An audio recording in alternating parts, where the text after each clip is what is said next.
আসসালামু আলাইকুম ওয়া বারাকাতুহু। সুপ্রিয় শিক্ষার্থী এবং সম্মানিত অভিভাবকবৃন্দ যারা আমাকে দেখছেন, সবাইকে জানাই ড্রিম প্যারাডাইস টিচিং হোমের পক্ষ থেকে আন্তরিক অভিনন্দন ও শুভেচ্ছা।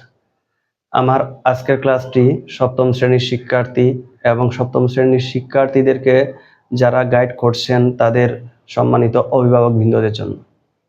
আজকের ক্লাসটি হলো গণিত বিষয়ের অনুশীলনী 1 অর্থাৎ 1.1 ও 1.2 এর উপর নির্ভর করে আমি এই দুইটা সৃজনশীল আপনাদের সামনে উপস্থাপন করব। আমি এই দুইটা সৃজনশীল এমনভাবে সাজিয়েছি, বিগত ক্লাসগুলোতে যে অঙ্কগুলো করিয়েছি এবং অনুশীলনী 1.1 এবং 1.2 যে অঙ্কগুলো আছে সে অঙ্কগুলোর সমন্বয়ে আমি আজকের এই ক্লাসটা সাজিয়েছি, যাতে শিক্ষার্থীরা বইয়ে যে অঙ্কগুলো আছে সেই অঙ্কগুলোর মধ্য থেকে যদি যে কোনোভাবে সৃজনশীল আসুক না কেন, শিক্ষার্থীরা সেখান থেকে আনসার করতে পারে। সবাইকে অনুরোধ করব, এই অঙ্কগুলো করার আগে অনুশীলনী 1.1 এবং 1.2 এর উপর আমার বর্গ এবং বর্গ সম্পর্কিত বিস্তারিত পূর্ণাঙ্গ ক্লাস আগে থেকে আপলোড করা আছে। অনুশীলনের অঙ্কগুলোর ক্লাস আগে থেকে আপলোড করা আছে, সেগুলো যাতে আপনারা দেখে আসেন। কেননা সেই অঙ্কগুলো যদি না দেখেন, না বুঝেন, তাহলে আপনার জন্য আজকের এই ক্লাসটা অনেক কঠিন মনে হবে। আপনারা যদি ওই ক্লাসগুলো দেখেন তাহলে অঙ্কগুলো আপনাদের জন্য কোনো ব্যাপারই হবে না। 1 নাম্বার 5768, 3087 ও 42025 তিনটি সংখ্যা।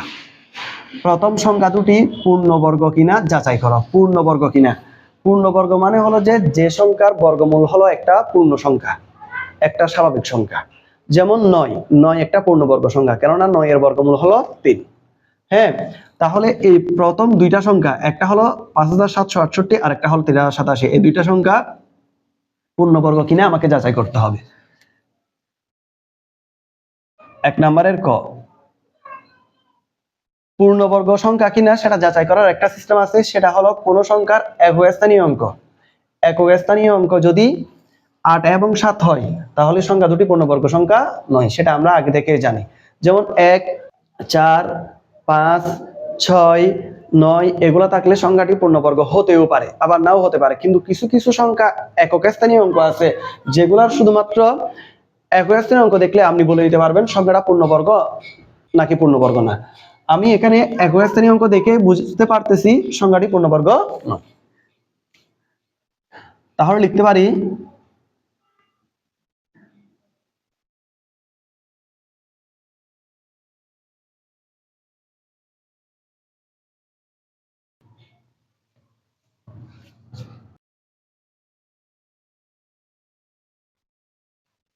যেহেতু সংখ্যা দুটির একক স্থানীয় অঙ্ক 8 ও 7, যদি কোনো সংখ্যার একক স্থানীয় অঙ্ক 8 ও 7 হয়, সংখ্যা দুটি পূর্ণবর্গ হবে না।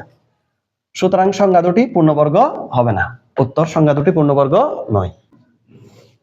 খ নাম্বার, প্রথম ও দ্বিতীয় সংখ্যার যোগফল থেকে কোন ক্ষুদ্রতম সংখ্যা বিয়োগ করলে বিয়োগফল একটি পূর্ণবর্গ সংখ্যা হবে।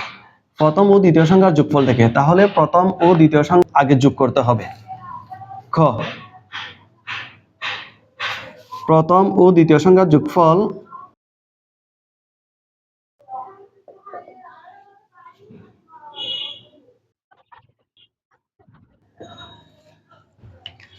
5768 যোগ 3087, এই দুইটা সংখ্যা যোগ করেন, ক্যালকুলেশন করেন। আমার ক্লাস দেখার সাথে সাথে আপনারা রাফ খাতা, কলম আর যদি ক্যালকুলেটর নিয়ে বসেন তাহলে বিষয়গুলো আপনাদের সহজ লাগবে, কেননা আপনারাও সাথে সাথে চর্চা করবেন, তাহলে দেখবেন আপনাদের জন্য অঙ্কগুলো কোনো ব্যাপার না। এখন যোগ করতে হবে, যোগ করলে পাওয়া যায় 8855। এখন প্রশ্ন হলো যে কোন ক্ষুদ্রতম সংখ্যা বিয়োগ করলে বিয়োগফল একটি পূর্ণবর্গ সংখ্যা হবে।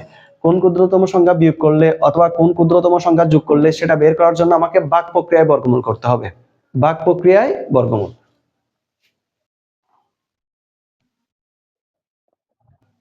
8855 এর বর্গমূল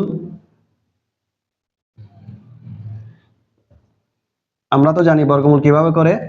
ভাগ প্রক্রিয়ার মাধ্যমে ডানে জোড়ায় জোড়ায় নিতে হয়, ডান থেকে।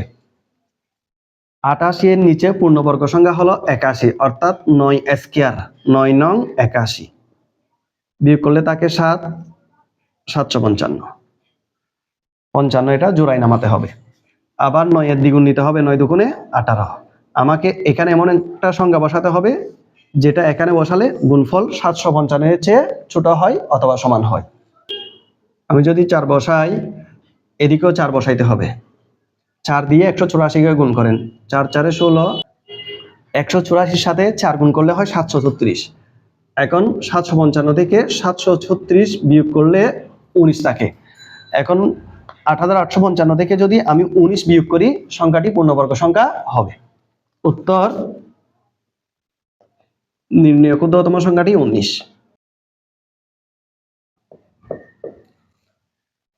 অর্থাৎ আমি যদি 8855 থেকে 19 বিয়োগ করি, সংখ্যাটি পূর্ণবর্গ সংখ্যা হবে। এখন গ নাম্বার, তৃতীয় সংখ্যাটির সাথে কোন ক্ষুদ্রতম সংখ্যা গুণ করলে, তৃতীয় সংখ্যা হলো কত, 42025, কোন ক্ষুদ্রতম সংখ্যা গুণ করলে গুণফল একটি পূর্ণবর্গ সংখ্যা হবে। কোন ক্ষুদ্রতম সংখ্যা গুণ করলে অথবা কোন ক্ষুদ্রতম সংখ্যা ভাগ করলে এ কথাটি উল্লেখ যদি থাকে, তাহলে আমাকে মৌলিক গুণনীয়ক প্রক্রিয়ায় বর্গমূল নির্ণয় করতে হবে। বর্গমূল নির্ণয়ের দুইটা প্রক্রিয়া আমরা জানি, একটা হলো ভাগ প্রক্রিয়া, একটা হলো মৌলিক গুণনীয়ক প্রক্রিয়ায়। যোগ বিয়োগের বেলায় আপনি করবেন ভাগ প্রক্রিয়ার মাধ্যমে, আর গুণ ভাগের বেলায় আপনাকে করতে হবে মৌলিক গুণনীয়ক প্রক্রিয়ায়। এখানে যেহেতু গুণ করলে বলছে, অর্থাৎ গুণের বেলায়, তাহলে আমাকে মৌলিক গুণনীয়ক প্রক্রিয়ায় করে সমাধান করতে হবে। গ নাম্বার, 42025 কে আমি মৌলিক গুণনীয়ক প্রক্রিয়ায় ভাঙ্গি। আমরা তো সিস্টেম জানি, প্রথমে 2 দিয়ে দেখতে হবে, যেহেতু এটা জোড় সংখ্যা নয় সেজন্য 2 দিয়ে যাবে না, 3 দিয়ে দেখতে হবে। 3 দিয়েও যাবে না, এগুলা যোগ করলে যেহেতু 3 দ্বারা ভাগ যায় না, সেজন্য এটা 3 দ্বারা যাবে না, 5 দ্বারা যাবে। 5 দ্বারা যদি ভাগ করি, 5 8 40, আবার 5 দ্বারা দিতে হবে, 5 থেকে 5, 5 6 30, 5 8 40 একবার। এখন আর 7 11 13 17 এগুলা দিয়ে ভাগ যাচ্ছে না, আপনারা একটা ক্যালকুলেটরে করে দেখবেন, সাথে ক্যালকুলেটর নিয়ে বসতে হবে। তাহলে এটাকে সর্বনিম্ন মৌলিক সংখ্যা 41 দ্বারা ভাগ যায়, 41 দ্বারা যদি ভাগ যায়, এটা 41 বার। হ্যাঁ, সুতরাং বর্গমূল যেহেতু করতে হবে, এটা পূর্ণবর্গ সংখ্যা কিনা এটা দেখতে হবে। 42025 ইকুয়াল টু, হ্যাঁ 5 আছে, 5 গুণ 5, 41 আছে কয়টা, 2টা, তার মানে 41 গুণ 41। তাহলে দেখেন, আমাকে বর্গমূল করার সময় সিস্টেম হলো, জোড়ায় থাকলে কয়টা নিতে পারবেন, একটা, 5, এখানেও জোড়ায় আছে 41। অর্থাৎ এখানে দেখা যাচ্ছে যে এটার বর্গমূল হচ্ছে, এটার বর্গমূল হলো 205। 42025 এর বর্গমূল হচ্ছে কত, 205। কিন্তু কথা ছিল তৃতীয় সংখ্যাটির সাথে কোন ক্ষুদ্রতম সংখ্যা গুণ করলে গুণফল একটি পূর্ণবর্গ সংখ্যা হবে।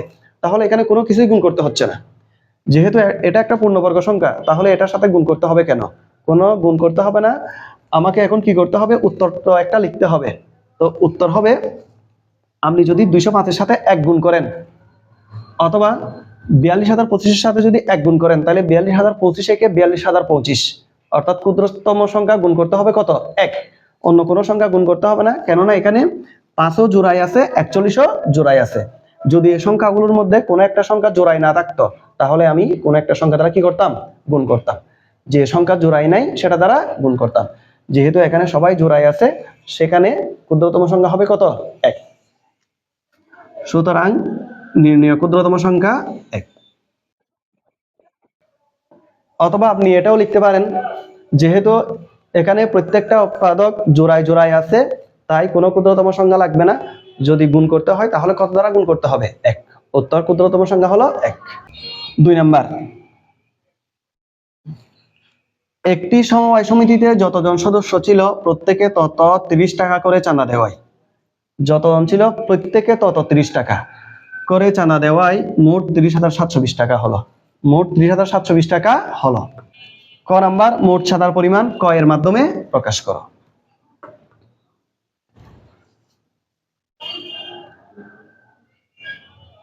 মোট চাঁদার পরিমাণ ক এর মাধ্যমে প্রকাশ করো মানে হলো যে, মনে করি সমিতিতে সদস্য সংখ্যা কজন, ক এটা হলো একটা চলক, যেমন এক্স ওয়াই জেড ধরি আমরা ইংরেজিতে, তো বাংলায় সাধারণত ক ধরা হয়।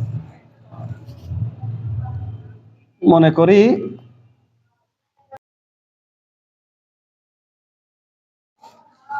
সুতরাং প্রত্যেকের চাঁদার পরিমাণ, প্রত্যেকে তত 30 টাকা করে চাঁদা দেওয়ায়, তাহলে এখানে লিখতে হবে প্রত্যেকের চাঁদার পরিমাণ, সমিতির সদস্য সংখ্যা আছে কজন, তত 30 টাকা করে, তাহলে তত 30 মানে যতজন আছে, কজন আছে, ক গুণ 30 সমান 30 ক টাকা।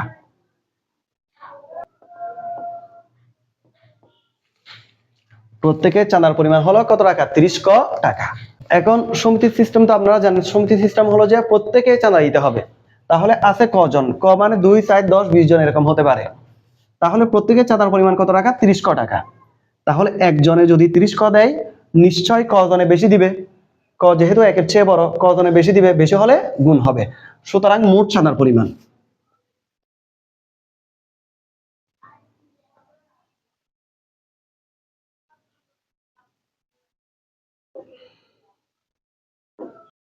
মোট চাঁদার পরিমাণ হবে 30 ক গুণ ক, অর্থাৎ একজনে দিবে 30 ক টাকা, সেরকম কয়জন আছে, কজন। এখন 30 ক আর ক যদি গুণ করেন সেটা হয় 30 ক স্কয়ার, 30 ক স্কয়ার টাকা। প্রশ্ন ছিল সেটাই, মোট চাঁদার পরিমাণ ক এর মাধ্যমে প্রকাশ করা, তাই হলে মোট চাঁদার পরিমাণ ক এর মাধ্যমে হলো 30 ক স্কয়ার। উত্তর 30 ক স্কয়ার টাকা। খ নাম্বার, সমিতির মোট সদস্য সংখ্যা নির্ণয় করা। সমিতির মোট সদস্য সংখ্যা নির্ণয় করা। তাহলে আমরা শুরু করতে পারি। সমিতিতে মোট সদস্য সংখ্যা আছে কজন, আর মোট চাঁদার পরিমাণ কত, 30 ক স্কয়ার। এটা আমরা কোথায় পেয়েছি, আমরা ক হতে পেয়েছি। ক হতে প্রাপ্ত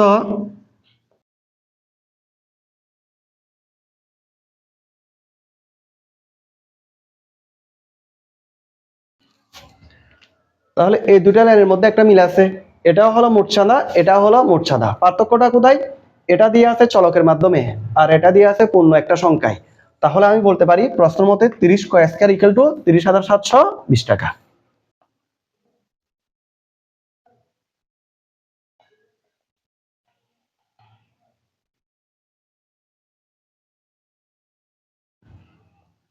বা এখানে ক স্কয়ার কে রাখলাম 30, এদিকে গুণ অবস্থায় আছে, গুণ অবস্থায় আছে, বিপরীত পাশে গেলে গুণের বিপরীত হয় ভাগ। ভাগ মানে আমাকে নিচে বসাতে হবে, অর্থাৎ 30টা বসাবো নিচে আর 30,720 বসাবো উপরে।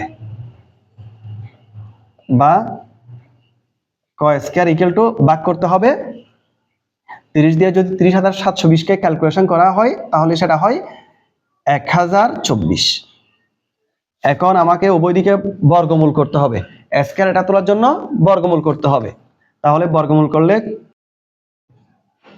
ক ইকুয়াল টু এ বর্গমূল 1024।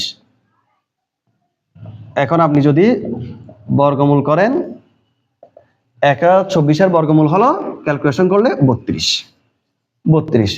আর ক মানে হলো সমিতির সদস্য সংখ্যা, সমিতির মোট সদস্য সংখ্যা। তাহলে আমরা বলতে পারি সমিতির মোট সদস্য সংখ্যা হলো কতজন, 32 জন। সুতরাং নির্ণেয় সমিতির সদস্য সংখ্যা 32 জন।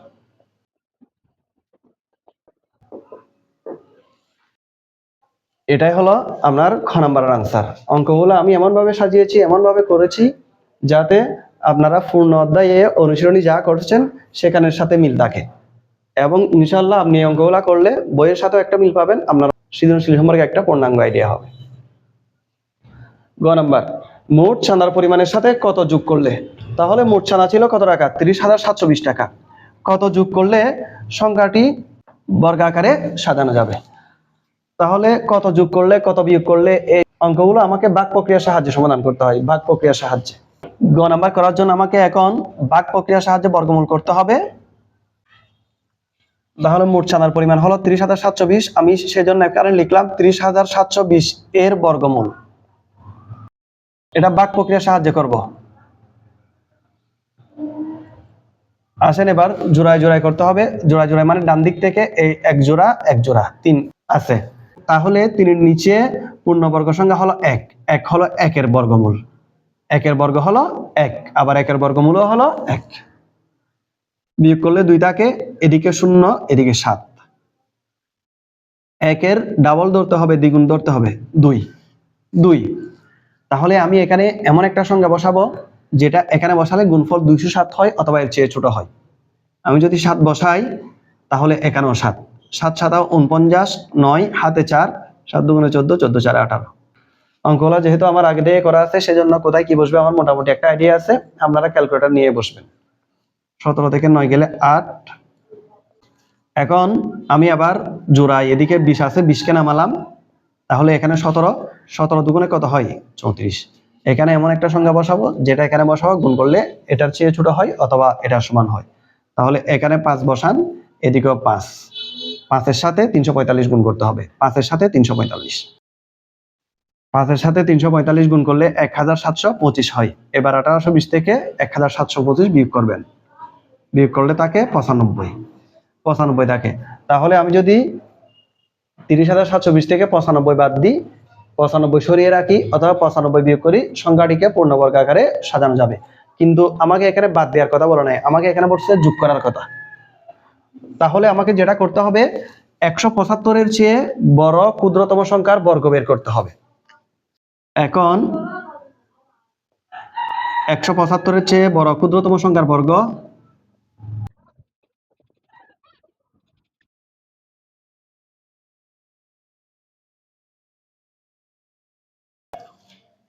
175 যোগ 1 হোল স্কয়ার সমান 176 স্কয়ার। 176 গুণ 176। এখন 176 আর 176 গুণ করলে হয় 30,976। 30,976। আমার কাছে আছে 30,720, লাগবে 30,976। তাহলে নতুন করে কত লাগতেছে? সুতরাং যোগ করতে হবে সমান 30,976 বিয়োগ 30,720। 30,720 বিয়োগ করেন, বিয়োগ করলে হয় 256। উত্তর 256। অর্থাৎ আমি যদি ক্ষুদ্রতম সংখ্যা 256 যোগ করি, তাহলে সংখ্যাটিকে পূর্ণবর্গ আকারে সাজানো যাবে। এই হলো অঙ্কগুলোর সমাধান। আমি ভবিষ্যতে ইনশাআল্লাহ আরো আপনাদের এই অধ্যায়ের উপর সৃজনশীল এবং বহু নির্বাচনী দিব। আশা করি চ্যানেলের সাথেই থাকবেন। লাইক, কমেন্ট, শেয়ার করে অন্যদেরকেও দেখার সুযোগ করে দিবেন। যদি ভুল ত্রুটি হয় সেই ক্ষেত্রে আমাকে কমেন্টসে জানাতে পারেন, কিভাবে করলে ক্লাসগুলো আরো ফলপ্রসূ হবে এবং সুন্দর হবে, আপনাদের মন মতো হবে। ধন্যবাদ। আল্লাহ হাফেজ।